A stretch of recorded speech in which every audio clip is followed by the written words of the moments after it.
ਵਾਹਿਗੁਰੂ ਜੀ ਕਾ ਖਾਲਸਾ ਵਾਹਿਗੁਰੂ ਜੀ ਕੀ ਫਤਿਹ। ਜਪ ਜੀ ਸਾਹਿਬ ਭਾਗ 45 पौड़ी 35। ज्ञान खंड में ज्ञान प्रचंड तिथे नाद विनोद कूड़ आनंद। इत्थों हुण सतगुर समझाउंदे ने जिहड़े गुरसिख गुरु शब्द की कमाई भाणे च रहिंदे ने, गुरु भगतां दे दरसाए राह ते चलदे ने, उन्हां नूं इह प्राप्ति हुंदी है। पिछे भी आपां विचारिया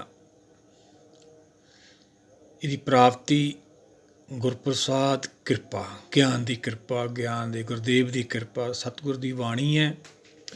सतगुर की बाणी सत सत कर जानो, गुर सिखो करता मुखों आप खड़ावे। जिन्हां ने सत करके बाणी मन्नी वो आपदे घर पहुँचे, आपां भी पहुँचना है भाई। इत्थों ये चार जमातां कह लीए, आपां चार दर्शन कह लीए, चार पदार्थ कह लीए, चार लावां कह लीए, ये आत्म ज्ञान दियां चार पौड़ियां कह लीए, चार मुक्तियां कह लीए। इत्थों शुरू हुंदी है ज्ञान दी ये पहली जमात अपनी, जिन्हां ने बाणी नूं सत करके मन्निया, सुनी विचारी, फिर उन्हां दा मन मन्निया, फिर कुदरत नाल प्रेम पिया, तीजे च चौथे च मन्ने मोख द्वार, फिर पंजवें च पंच प्रवाण, वो गुरसिख प्रवाण देवलोक भाव आपदे घर पहुँच के उन्हां दी भगती शुरू होई ध्यान करके, जिन्हों आपां 10वां द्वार भी कहने आ, दरगाह भी कहने आ। उत्थों लोक भी दींदा, परलोक भी दींदा, ध्यान करके तीन लोकां दा ज्ञान उन्हां दा पूरा हो जांदा है। उहदे चरनां च पहुँच जांदे दरगाह ते, भाव उहदे दर ते भगत तेरे मन भावदे, दर सोहिन कीत गावदे, नानक कर्मां वाहरे दा ढोए ना लैनी तावदे। सच दा ढोआ लैना आपां, आसरा लैना भाई। जिन्हां ने लिया वो पहुँचे उत्थे, उन्हां दी फिर भगती शुरू हुंदी है। सचखंड वाकी हुंदा है, क्योंकि हुकम दे विच लै होए बिना, वो धुर की बाणी सुने तो बिना चौथा पदार्थ सानूं जन्म नहीं मिलदा। आत्मा करके ये वो पहुँचे उत्थे गुरसिख, जिन्नी नाम ध्याया गए मुसक्कत घाल, नानक ते मुख उजले कीती छुट्टी नाल। जिन्नी भी उन्होंने घाल कमाई, गुरु शब्द की कमाई, भाणे च रहे, उन्हां ते फिर किरपा रहमत हुंदी है। वो अवस्था फिर सतगुर दसन लगे ने आपां नूं, ज्ञान खंड में ज्ञान प्रचंड। वो ऐसी अवस्था हुंदी है, ये उही गुरसिख जाणदा, कहने की शोभा नहीं देखे ही पतियाए। की दसू भाई, वो निराकार दुनिया भाव आकार तो रहत, जिहड़ा साडा मन बुद्धि का विषय ही नहीं, ਉਹਨੂੰ ਪਹੁੰਚਣ ਵਾਲਾ ਵੀ ਕਿਵੇਂ ਦੱਸੇ। ਇਵੇਂ ਬਾਣੀ ਆਪਾਂ ਨੂੰ ਮਾਇਆ ਦੇ ਉਪਦੇਸ਼ ਦੇ ਸਮਝਾ ਰਹੀ ਹੈ। ਉਪਮਾ ਤਾਂ ਬਹੁਤ ਹੈ ਕੁਦਰਤ ਦੀ, ਸਤਿਗੁਰਾਂ ਨੇ ਸਮਝਾਇਆ ਪਿੱਛੇ ਆਪਾਂ ਨੂੰ। ਉਪਮਾ ਬਹੁਤ ਥੋੜ੍ਹ ਕਹੀ, ਜਿੰਨੀ ਵੀ ਕੀਤੀ ਗਈ ਕੋਸ਼ਿਸ਼ ਕੀਤੀ ਕੁਦਰਤ ਨੂੰ ਸਮਝਾਉਣ ਬਾਰੇ। ਉਹ ਗੁਰਸਿੱਖਾਂ ਨੂੰ ਇਹ ਪ੍ਰਾਪਤੀ ਹੋਈ ਜਿਨ੍ਹਾਂ ਦਾ ਮਨ ਭਾਣੇ 'ਚ ਰਿਹਾ, ਸਿਰ ਨੀਵਾਂ ਕਰਕੇ ਜਿਨ੍ਹਾਂ ਨੇ ਰੱਖਿਆ। ਪਿੱਛੇ ਵੀ ਆਪਾਂ ਵਿਚਾਰਿਆ ਸੀਗਾ ਬਾਬਾ ਫਰੀਦ ਜੀ ਦੇ ਸਲੋਕ, ਨਿਵਣ ਸੋ ਖਰ, ਉਹ ਨੀਵੇਂ ਹੋਏ ਅਖਰ ਸੱਚ ਦੇ ਅੱਗੇ, ਖਬਣ ਗੁਣ ਉਹ ਸਮਾ ਗਏ, ਜੇਬਾ ਮਣੀਆਂ ਮੰਤ। ਉਹਨਾਂ ਦੀ ਬੁੱਧੀ ਜੇਬਾ ਤੇ ਭਾਵ ਇਹ ਗੰਗਾ ਪ੍ਰਗਟ ਹੁੰਦੀ ਹੈ। ਫਿਰ ਸੰਸਾਰ ਦੀਆਂ ਜਿਹੜੀਆਂ ਮੱਤਾਂ ਨੇ ਸੰਸਾਰ ਬਾਰੇ, ਜੋ ਤਿੰਨ ਲੋਕਾਂ ਦਾ ਗਿਆਨ ਸਾਰਾ ਕਲੀਅਰ ਹੋ ਜਾਂਦਾ ਹੈ। ਉਹ ਜੀਵ ਆਤਮਾ ਉਹ ਨਿਰਾਕਾਰ ਦੁਨੀਆ ਭਾਵ ਅਵਤਰੀ ਦੁਨੀਆ 'ਚ ਪ੍ਰਵੇਸ਼ ਕਰ ਜਾਂਦੀ ਹੈ, ਸੁਖ ਸਾਗਰ ਚਲੀ ਜਾਂਦੀ ਹੈ ਧਿਆਨ ਕਰਕੇ। ਗੰਗਾ ਕੀ ਲਹਿਰ ਮੇਰੀ ਟੁੱਟੀ ਜੰਜੀਰ, ਜਿੰਨੇ ਸੰਸਾਰੀ ਰਿਸ਼ਤੇ ਆਤਮਾ ਕਰਕੇ ਜੋ ਅਸੀਂ ਜੁੜੇ ਸੀਗੇ, ਸਰੀਰ ਕਰਕੇ ਤਾਂ ਰਹਿੰਦੇ ਹੀ ਨੇ, ਉਹ ਸਾਰੇ ਟੁੱਟ ਜਾਂਦੇ ਨੇ। ਆਤਮਾ ਆਪਦੇ ਪ੍ਰਾਤਮਾ ਮੂਲ 'ਚ ਲੈ ਹੋ ਜਾਂਦੀ ਹੈ। ਉਸ ਤੋਂ ਬਾਅਦ ਧੁਰ ਕੀ ਬਾਣੀ ਸੁਣਦੀ ਹੈ, ਜਿਹਨੂੰ ਬਾਣੀ 'ਚ ਨਾਦ ਕਿਹਾ, ਹੁਕਮ ਕਹਿ ਲਈਏ, ਨਾਮ ਕਹਿ ਲਈਏ, ਉਹੀ ਤਾਂ ਨਾਮ ਹੈ ਭਾਈ ਨਾਮੇ ਉਤਪਤੀ, ਜਿਹਦੇ ਨਾਲ ਸ੍ਰਿਸ਼ਟੀ ਦੀ ਉਤਪਤੀ ਹੁੰਦੀ ਹੈ, ਸਮਾਪਤੀ ਵੀ ਹੁਕਮ ਨਹੀਂ ਹੁੰਦੀ ਹੈ। ਪਰ ਸਾਨੂੰ ਜਿਹੜੇ ਭਰਮ ਹੁੰਦੇ ਉਹ ਸਾਰੇ ਨਿਕਲ ਜਾਂਦੇ ਆ। ਤਿੰਨ ਲੋਕ ਅਸੀਂ ਪਾਰ ਕਰ ਜਾਂਦੇ ਹਾਂ। ਪਾਰ ਉਹ ਪਾਰ ਪ੍ਰੀਤਮ ਗੁਰ ਸ਼ਬਦ ਲੰਘਾਵੇ। ਕਿਹਨੇ ਲੰਘਾਇਆ ਭਾਈ ਆਪਾਂ ਨੂੰ? ਗੁਰ ਸ਼ਬਦ ਨੇ। ਤੋਂ ਵੱਡਾ ਕੀ ਫਿਰ? ਗੁਰ। ਸਭ ਤੋਂ ਪਹਿਲਾਂ ਗੁਰ ਉਪਦੇਸ਼, ਗੁਰੂ ਗ੍ਰੰਥ ਸਾਹਿਬ, ਇਹ ਆਪਾਂ ਸਿੱਖੀ ਅਪਣਾਉਣੀ ਹੈ ਗੁਰੂ ਦੇ ਪਿੱਛੇ ਚੱਲ ਕੇ। ਗੁਰੂ ਘਰਾਂ ਜਾ ਕੇ ਵੀ ਕਿਤੇ ਵੀ ਗੁਰੂ ਕੇ ਪਿਆਰੇ ਬਾਣੀ ਨੂੰ ਸਮਝਾਉਂਦੇ ਆ, ਸਿਰਫ ਗੁਰ ਸ਼ਬਦ ਦਾ ਗਿਆਨ। ਗੱਗਾ ਗੁਰ ਕੇ ਵਚਨ ਵਸਾਨਾ, ਦੂਜੀ ਬਾਤ ਨਾ ਧਰਨੀ ਕਰਨਾ। ਦੂਜੀ ਤਾਂ ਸੁਣਨੀ ਹੀ ਨਹੀਂ ਭਾਈ, ਫਿਰ ਸੰਸਾਰ ਨਾਲ ਜੁੜ ਜਾਂਗੇ। ਜੇ ਗੁਰੂ ਨਾਲ ਜੁੜਨਾ ਤਾਂ ਗੁਰੂ ਉਪਦੇਸ਼ ਨਾਲ ਹੀ ਜੁੜਨਾ ਪਊਗਾ ਆਪਾਂ। ਉਹ ਗੁਰਸਿੱਖਾਂ ਬਾਰੇ ਸਤਿਗੁਰ ਸਮਝਾਉਂਦੇ ਨੇ। ਉੱਥੋਂ ਉਹਨਾਂ ਦਾ ਜੀਵਨ, ਉਹ ਦੁਨੀਆ ਦਾ ਨਿਰਾਕਾਰ ਭਾਵ ਮਾਇਆ ਉਹਨਾਂ ਦੀ ਪਾਰ ਹੋ ਗਈ। ਉਹ ਅਵਸਥਾ 'ਚ ਪਹੁੰਚ ਗਏ। ਪਹਿਲੀ ਜਮਾਤ ਉਹਨਾਂ ਦੀ ਸ਼ੁਰੂ ਹੋ ਗਈ ਧਰਮ ਦੀ ਦੁਨੀਆ ਦੀ। ਜੋ ਧਰਮ ਦੀ ਕਮਾਈ ਕੀਤੀ ਸੀ। ਧਰਮ ਕੀ ਹੈ? ਪਹਿਲਾਂ ਅਸੀਂ ਧਰਮੀ ਸੀ, ਫਿਰ ਭਾਣੇ 'ਚ ਆ ਕੇ ਧਰਮੀ ਸੱਚ ਦਾ ਗਿਆਨ ਹੋ ਗਿਆ। ਗਿਆਨ ਖੰਡਮੇ ਗਿਆਨ ਪ੍ਰਚੰਡ ਗਿਆਨ ਹੋ ਜਾਂਦਾ ਹੈ। ਭਗਤ ਕਬੀਰ ਜੀ ਨੂੰ ਕਿਵੇਂ ਸਮਝਾਉਂਦੇ ਨੇ? ਦੇਖੋ ਭਾਈ, ਗਿਆਨ ਕੀ ਆਈ ਆਂਦੀ, ਸਦਾ ਉਡਾਨੀ ਭਰਮ ਕੀ ਟਾਟੀ, ਰਹਿ ਨਾ ਮਾਇਆ ਵਾਂਦੀ।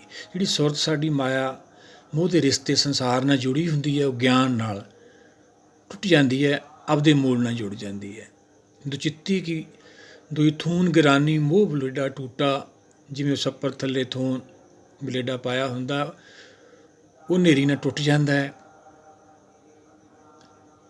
ਉਹ ਸਾਨੂੰ ਫਿਰ ਉੱਥੇ ਜਾ ਕੇ ਸਮਝ ਆਉਂਦੀ ਹੈ ਵੀ ਜਿਹੜੇ ਸੰਸਾਰ ਨਾਲ ਜੁੜੇ ਹੋਏ ਸੀ, ਉਹ ਵੀ ਉਹਦਾ ਖੇਲ ਸੀਗਾ। ਉਹੀ ਤਾਂ ਉਹਦੀ ਕਰਾਮਾਤ ਹੈ। ਪਤਾ ਹੀ ਨਹੀਂ ਲੱਗਿਆ ਸਾਨੂੰ। ਪੂਰੀ ਹੋਈ ਕਰਾਮਾਤ ਆਪ ਸਿਰਜਣਹਾਰੇ ਧਾਰਿਆ। ਕਿਹਦੀ ਕਰਾਮਾਤ, ਕਿਹਦੀ ਕਿਰਪਾ ਰਹਿਮਤ ਹੋਈ? ਸਿਰਜਣਹਾਰ ਦੀ। ਦੁਚਿੱਤੀ ਕੀ ਬਈ ਤੂਨ ਗਰਾਨੀ, ਮੋਹ ਬਲੇਡਾ ਟੂਟਾ। ਫਿਰ ਕੀ ਹੋਇਆ? ਆਂधी ਪਾਸੇ ਜੋ ਜਲ ਬਰਸੇ, ਤਹਿ ਮੇਰਾ ਪਨ ਪੀਨਾ। ਜਦੋਂ ਫਿਰ ਉਹ ਗਿਆਨ ਦੀ ਅਵਸਥਾ ਦੇ ਵਿੱਚ ਜਾ ਕੇ ਇੰਨਾ ਪ੍ਰਚੰਡ ਗਿਆਨ ਹੋ ਜਾਂਦਾ ਹੈ, ਫਿਰ ਸਾਨੂੰ ਉਹ ਬਾਣੀ ਸੁਣਦੀ ਹੈ, ਜਿਹਨੂੰ ਤੁਰਕੀ ਬਾਣੀ ਕਿਹਾ, ਉਹ ਨਾਦ ਕਿਹਾ। ਅੱਗੇ ਆਪਾਂ ਨੂੰ ਸਮਝਾਉਣਗੇ ਸਤਿਗੁਰ। ਕਹੋ ਕਬੀਰ ਮਨ ਪਿਆ ਪ੍ਰਗਾਸਾ। ਇੰਨਾ ਪ੍ਰਗਾਸ ਹੋ ਜਾਂਦਾ ਹੈ। ਰਵਿਦਾਸ ਭਗਤ ਜੀ ਵੀ ਸਮਝਾਉਂਦੇ ਨੇ ਆਪਾਂ ਨੂੰ। ਨਾਮ ਤੇਰੇ ਕੀ ਜੋਤ ਲਗਾਈ, ਪਾਇਓ ਉਜਿਆਰੋ ਸਗਲ ਪਵਨਾਰੇ। ਸਾਰੀ ਸੋਝੀ ਮਾਇਆ ਪਾਰ ਹੋ ਗਈ, ਆਪਦੇ ਘਰ ਪਹੁੰਚ ਗਿਆ। ਅੰਦਰ ਜਾਣਾ ਬਾਕੀ ਹੈ, ਹਾਲੇ ਸੱਚਖੰਡ 'ਚ ਪ੍ਰਵੇਸ਼ ਬਾਕੀ ਹੈ। ਉਹਦੇ ਦਰ 'ਤੇ ਬੈਠਾ ਹੈ, ਹੁਕਮ ਦੀ ਆਸ 'ਤੇ ਬੈਠਾ ਹੈ। ਗਿਆਨ ਪ੍ਰਚੰਡ ਹੈ। ਸਤਿਗੁਰ ਸਮਝਾਉਂਦੇ ਨੇ। ਫਿਰ ਅੱਗੇ ਆਪਾਂ ਵਿਚਾਰ ਕਰਦੇ ਹਾਂ। ਗਿਆਨ ਖੰਡਮੇ ਗਿਆਨ ਪ੍ਰਚੰਡ, ਪ੍ਰਚੰਡ ਗਿਆਨ ਹੋ ਜਾਂਦਾ ਹੈ। ਤਿਥੇ ਨਾਦ ਵਿਨੋਦ ਕੂੜ ਆਨੰਦ। ਉੱਥੇ ਫਿਰ ਤੁਰਕੀ ਬਾਣੀ ਨਾਦ ਸੁਣੀ ਜਾਂਦੀ ਹੈ। ਵਿਨੋਦ ਭਾਵ ਖੁਸ਼ੀ। ਇੰਨੀ ਖੁਸ਼ੀ ਹੁੰਦੀ ਹੈ ਉਹਦੇ ਵਿੱਚ, ਉਹ ਬਿਆਨ ਤੋਂ ਪਰੇ ਹੈ। ਕਰੋੜਾਂ ਖੁਸ਼ੀਆਂ ਸੰਸਾਰ ਦੀਆਂ ਵੀ ਉਹਦੇ ਅੱਗੇ ਝੂਠੀਆਂ ਲੱਗਦੀਆਂ ਨੇ, ਜਿਨ੍ਹਾਂ ਨੂੰ ਇਹ ਅਵਸਥਾ ਪ੍ਰਾਪਤ ਹੁੰਦੀ ਹੈ। ਤਿਥੇ ਨਾਦ ਵਿਨੋਦ ਕੂੜ ਆਨੰਦ। ਜਿਹੜੀ ਸੰਸਾਰੀ ਆਨੰਦ ਸੀਗੇ, ਉਹ ਮਾਇਆ ਸਰੀਰ ਕਰਕੇ, ਉਹ ਵੀ ਉਹਦੀ ਕਿਰਪਾ ਸੀ। ਜਿਸ ਧਨ ਕੋ ਚਾਰ ਕੁ ਟੁੱਟਤਾਵੇ, ਸੋ ਧਨ ਹਰ ਸੇਵਾ ਤੇ ਪਾਵੇ। ਜੋ ਸੰਸਾਰੀ ਅਸੀਂ ਸੰਪਤ ਦੌਲਤ ਦਾ ਜੋ ਰੰਗ ਮਾਣਿਆ, ਉਹ ਵੀ ਉਹਦੀ ਕਿਰਪਾ ਸੀ। ਇਹ ਵੀ ਉਹਦੀ ਕਿਰਪਾ। ਸਾਰੀ ਜਗ੍ਹਾ ਉਹਦੀ ਕਿਰਪਾ ਚੱਲਦੀ ਹੈ। ਸ੍ਰਿਸ਼ਟੀ ਦਾ ਮਾਲਕ ਹੈ ਤਾਂ ਉਹਦੀ ਕਿਰਪਾ ਹੀ ਚੱਲੂ ਭਾਈ, ਹੁਕਮ ਦੀ। ਪਰ ਸਾਨੂੰ ਸਮਝ ਨਹੀਂ ਹੁੰਦੀ, ਅਸੀਂ ਪਹਿਲਾਂ ਵਿਰੋਧ ਕਰਦੇ ਰਹਿੰਦੇ। ਉਸ ਅਵਸਥਾ 'ਚ ਜਾ ਕੇ ਇੰਨੀ ਖੁਸ਼ੀ ਪ੍ਰਗਟ ਹੁੰਦੀ ਹੈ, ਬਿਆਨ ਤੋਂ ਪਰੇ। ਅੱਗੇ ਸਤਿਗੁਰ ਕੀ ਸਮਝਾਉਂਦੇ ਹੈ? ਗਿਆਨ ਖੰਡ ਤੋਂ ਗਾਹਾਂ ਦੂਆ ਖੰਡ ਆ ਗਿਆ। ਸਰਮ ਖੰਡ ਕੀ ਬਾਣੀ ਰੂਪ। ਸਰਮ ਖੰਡ ਤੋਂ ਭਾਵ ਉਦਮ, ਮਿਹਨਤ। ਉਸ ਅਵਸਥਾ 'ਚ ਜੋ ਜਸ ਕੀਤਾ ਜਾਂਦਾ ਹੈ ਗਿਆਨ ਤੋਂ ਬਾਅਦ, ਉਹ ਆਪਣੇ ਲੇਖੇ 'ਚ ਲੱਗਦਾ ਹੈ। ਕੁਦਰਤ ਦਾ ਜਸ। ਪਹਿਲਾਂ ਤਾਂ ਆਪਾਂ ਆਪਦਾ ਹੀ ਕਰਾਉਂਦੇ ਹਾਂ, ਆਪਦੀ ਵਡਿਆਈ ਕਰਾਉਂਦੇ ਹਾਂ। ਸਤਿਗੁਰਾਂ ਨੇ ਤਾਂ ਆਪਾਂ ਨੂੰ ਪਹਿਲਾਂ ਹੀ ਸਮਝਾਇਆ। ਨਵੇਂ ਪਾਤਸ਼ਾਹ ਦੇ ਸਲੋਕ ਜਿੱਥੋਂ ਸ਼ੁਰੂ ਹੁੰਦੇ ਨੇ, ਪਹਿਲਾ ਸਲੋਕ ਕੀ ਸਮਝਾਉਂਦੇ ਆ ਗੁਰੂ ਪਾਤਸ਼ਾਹ? ਗੁਣ ਗੋਬਿੰਦ ਗਾਇਓ ਨਹੀਂ ਜਨਮ ਅਕਾਰਤ ਕੀਨ। ਗੁਣ ਤਾਂ ਆਪਾਂ ਗੋਬਿੰਦ ਦੇ ਗਾਉਣੇ ਸੀ। ਕਹਿੰਦੇ ਭਾਈ ਜਨਮ ਅਕਾਰਤ ਤੇਰਾ ਜਾ ਰਿਹਾ ਵਾ। ਜਿਹੜੀ ਵਿਧੀ ਆ ਉਹਨੂੰ ਤੂੰ ਸਮਝ ਨਹੀਂ ਰਿਹਾ, ਤੂੰ ਆਪਦੇ ਗੁਣ ਗਾਉਣ। ਕਿੰਨਾ ਕੁ ਚਿਰ ਰਹੇਗਾ ਤੂੰ ਇੱਥੇ? ਇਹ ਤਾਂ ਮ੍ਰਿਤ ਲੋਕ ਹੈ, ਜਾਣਾ ਪੈਣਾ। ਜਿਹੜੇ ਸਮਝ ਲੈਂਦੇ ਨੇ, ਬਾਣੀ ਵਿਚਾਰਧਾਰਾ ਨਾਲ ਜੁੜ ਜਾਂਦੇ ਨੇ, ਉਹਨਾਂ ਨੂੰ ਇਹ ਅਵਸਥਾ ਭਾਈ ਪ੍ਰਾਪਤ ਹੁੰਦੀ ਹੈ। ਦੂਆ ਖੰਡ ਹੈ ਸਰਮ ਖੰਡ। ਉਹ ਸਾਡੀ ਜਿਹੜੀ ਕਮਾਈ ਕੀਤੀ ਹੋਈ, ਉਹ ਸਾਡੇ ਲੇਖੇ ਲੱਗਦੀ ਹੈ। ਫਿਰ ਉੱਥੇ ਜਸ ਹੁੰਦਾ ਹੈ, ਇਹ ਜਨਮ ਤੁਮਾਰੇ ਲੇਖੇ, ਫਿਰ ਕੁਦਰਤ ਦੇ ਭਾਣੇ ਅਨੁਸਾਰ ਅਸੀਂ ਚੱਲਦੇ ਹਾਂ, ਸੱਚ ਦੇ ਧੜੇ ਚਲੇ ਜਾਂਦੇ ਹਾਂ।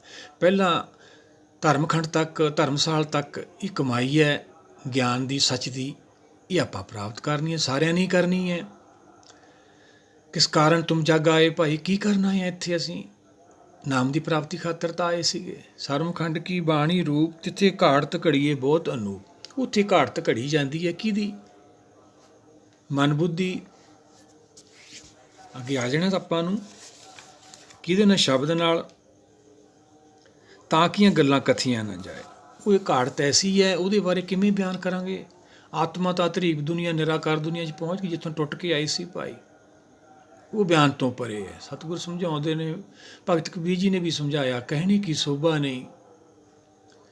ਗੁਰੂ ਪਾਤਸ਼ਾਹ ਨੇ ਵੀ ਸਮਝਾਇਆ, ਕਹੋ ਨਾਨਕ ਸੰਤਨ ਰਸ ਆਈਐ, ਜਿਉਂ ਚਾਖ ਗੂੰਗਾ ਮੁਸਕਾਰੇ। ਗੂੰਗਾ ਮੁਸਕਾਉਂਦਾ ਹੈ, ਮੁਸਕਰਾਉਂਦਾ, ਪਰ ਬਿਆਨ ਕਿਵੇਂ ਕਰੇ? ਬੋਲ ਨਹੀਂ ਸਕਦਾ। ਬਸ ਐਸੀ ਅਵਸਥਾ ਹੁੰਦੀ ਆ। ਉਹ ਗੁਰਸਿੱਖਾਂ ਦੀ ਜਿਹੜੇ ਗੁਰ ਪਾਤਸ਼ਾਹ ਦੇ ਪਿੱਛੇ ਚੱਲਦੇ ਨੇ, ਤਾਂ ਕੀਆਂ ਗੱਲਾਂ ਕਥੀਆਂ ਨਾ ਜਾਏ। ਸਤਿਗੁਰ ਸਮਝਾਉਂਦੇ ਨੇ, ਉਹ ਕਥਨ ਤੋਂ ਪਰੇ ਆ ਭਾਈ। ਜਿਵੇਂ ਜਪਜੀ ਸਾਹਿਬ 10ਵੀਂ ਪੌੜੀ ਆਪਾਂ ਨੂੰ ਸਮਝਾਉਂਦੇ ਸਤਿਗੁਰ, ਕਹਿਣਾ ਕਥਨ ਨਾ ਜਾਏ। ਕਹਿਣਾ ਤਾਂ ਬਹੁਤ ਕੁਛ ਹੈ, ਪਰ ਕਥਨ ਤੋਂ ਪਰੇ ਹੈ। ਇਹ ਤੇ ਚੱਲਣਾ ਵਾ ਆਪਾਂ ਭਾਈ, ਇਹ ਮਾਰਗ ਅਪਣਾਉਣਾ ਵਾ, ਇਹ ਵਿਚਾਰਧਾਰਾ ਨਾਲ ਜੁੜਨਾ, ਫਿਰ ਆਪਾਂ ਨੂੰ ਇਹ ਪ੍ਰਾਪਤੀ ਹੋਣੀ ਹੈ। ਤਾਂ ਕੀਆਂ ਗੱਲਾਂ ਕਥੀਆਂ ਨਾ ਜਾਏ, ਜੇ ਕੋ ਕਹੇ ਪਿੱਛੇ ਪਛਤਾਏ। ਕੀ ਦੱਸੂਗਾ ਭਾਈ? ਪਛਤਾਉਣਾ ਹੀ ਪਊਗਾ ਉਹਨੂੰ, ਕਿਉਂਕਿ ਉਹ ਤਾਂ ਨਿਰਾਕਾਰ ਦੁਨੀਆ ਹੈ। ਮਨ ਬੁੱਧੀ ਦਾ ਵਿਸ਼ਾ ਹੀ ਨਹੀਂ ਸੰਸਾਰ ਦਾ ਸਾਡਾ। ਤਿੱਥੇ ਘੜੀਏ ਸੁਰਤ ਮਤ ਮਨ ਬੁੱਧ। ਇੱਥੇ ਚਾਰਾਂ ਦਾ ਰੂਪ ਸ਼ਿੰਗਾਰਿਆ ਜਾਂਦਾ ਹੈ। ਸੁਰਤ ਮਤ ਮਨ ਬੁੱਧ, ਇਹ ਘੜੀ ਜਾਂਦੀ ਹੈ। ਕਿਵੇਂ ਸਮਝਾਉਂਗੇ ਭਾਈ? ਇਹ ਕਿਹੜਾ ਕੋਈ ਸੰਸਾਰੀ ਘਾੜਤਾ ਹੈ ਵੀ ਜਾਂ ਲੱਕੜ ਨੂੰ ਰੰਦੇ ਨਾਲ ਘੜਿਆ ਜਾਂਦਾ ਜਾਂ ਲੇਤ 'ਤੇ ਘੜਿਆ ਜਾਂਦਾ ਹੈ? ਨਹੀਂ ਭਾਈ, ਇਹ ਜਿਹੜੇ ਜਾਂਦੇ ਨੇ ਉਹਨਾਂ ਨੂੰ ਹੀ ਪਤਾ ਲੱਗਦਾ। ਗੁਰੂ ਪਾਤਸ਼ਾਹ ਨੇ ਆਪਾਂ ਨੂੰ ਸਮਝਾਇਆ, ਸੱਤ ਕਰਕੇ ਇਹਨੂੰ ਮੰਨਣਾ, ਤਾਂ ਆਪਾਂ ਪਹੁੰਚਾਂਗੇ ਉੱਥੇ। ਤਿੱਥੇ ਘੜੀਏ ਸੁਰਾਂ ਸਿੱਧਾਂ ਕੀ ਸੁੱਧ। ਕੋਈ ਵੀ ਹੋਵੇ ਭਾਈ, ਸੰਸਾਰੀ ਕਿੱਡੇ ਵੀ ਆਪਦੇ ਆਪ ਨੂੰ ਉੱਚੇ ਧਰਮ ਮੰਨਣ ਵਾਲੇ, ਸਾਰਿਆਂ ਦੀ ਘੜੀ ਜਾਂਦੀ ਹੈ ਉੱਥੇ। ਇਹ ਫਿਰ ਆਪਾਂ ਦੂਏ ਖੰਡ 'ਚ ਪਹੁੰਚ ਜਾਂਦੇ ਹਾਂ। ਤੀਜੇ ਦੀ ਵਿਚਾਰ ਆਪਾਂ ਅੱਗੇ ਲਵਾਂਗੇ। ਇਹ ਕਿਰਪਾ ਰਹਿਮਤ ਲੈਣੀ ਆ ਭਾਈ, ਇਹ ਵਿਚਾਰਧਾਰਾ ਨਾਲ ਜੁੜਨਾ। ਆਪਾਂ ਵੀ ਤਾਂ ਇਹ ਪ੍ਰਾਪਤੀ ਕਰਨੀ ਹੈ ਜੋ ਗੁਰ ਪਾਤਸ਼ਾਹ ਆਪਾਂ ਨੂੰ ਦੱਸ ਰਹੇ ਨੇ। ਪਿੱਛੇ ਪਿੱਛੇ ਚੱਲਣਾ ਆਪਾਂ ਸਤਿਗੁਰਾਂ ਦੇ, ਤਾਂ ਆਪਾਂ ਨੂੰ ਇਹ ਪ੍ਰਾਪਤੀ ਹੋਣੀ ਹੈ। ਨਦੀਆਂ ਬਹੇ ਵਾਹ, ਜਿਵੇਂ ਨਦੀਆਂ ਦਾ ਵਾਹ ਜਾ ਰਿਹਾ ਨਾਲਿਆਂ ਦਾ ਸਮੁੰਦਰ ਕੰਨੀ ਨੂੰ, ਇਵੇਂ ਆਪਾਂ ਗੁਰੂ ਪਾਤਸ਼ਾਹ ਦੇ ਪਿੱਛੇ ਚੱਲਣਾ ਵਾ। ਜਿਵੇਂ ਟ੍ਰੇਨ 'ਚ ਆਪਾਂ ਬਹਿ ਜਾਈਏ, ਸਫ਼ਰ ਸ਼ੁਰੂ ਹੋ ਜਾਂਦਾ, ਜੇ ਅੱਗੇ ਖੜਾਂਗੇ ਮੌਤ ਹੈ। ਹੁਕਮ ਦਾ ਵਿਰੋਧ ਕਰਨਾ ਹੀ ਸਾਡਾ ਕਾਲ ਹੈ। ਜਿਹੜੇ ਹੁਕਮ ਦੇ ਵਿੱਚ ਭਾਣੇ 'ਚ ਆ ਜਾਂਦੇ ਆ, ਉਹਨਾਂ ਦਾ ਜੀਵਨ ਸੁੰਦਰ ਹੋ ਜਾਂਦਾ। ਉਹ ਆਪਦੇ ਘਰ ਫਿਰ ਦੁਬਾਰਾ ਪਹੁੰਚ ਜਾਂਦੇ ਨੇ। ਉਹਨਾਂ ਦਾ ਸੰਸਾਰ 'ਤੇ ਆਉਣਾ ਸਫਲ ਹੋ ਜਾਂਦਾ। ਆਓ ਮਿਲ ਕੇ ਆਪਾਂ ਸਾਰੀ ਵਿਚਾਰਧਾਰਾ ਨਾਲ ਜੁੜੀਏ, ਆਪਾਂ ਵੀ ਇਹ ਪ੍ਰਾਪਤੀ ਕਰੀਏ, ਸਾਡਾ ਸੰਸਾਰ 'ਤੇ ਆਉਣਾ ਸਫਲ ਹੋਵੇ। ਵਾਹਿਗੁਰੂ ਜੀ ਕਾ ਖਾਲਸਾ, ਵਾਹਿਗੁਰੂ ਜੀ ਕੀ ਫਤਿਹ।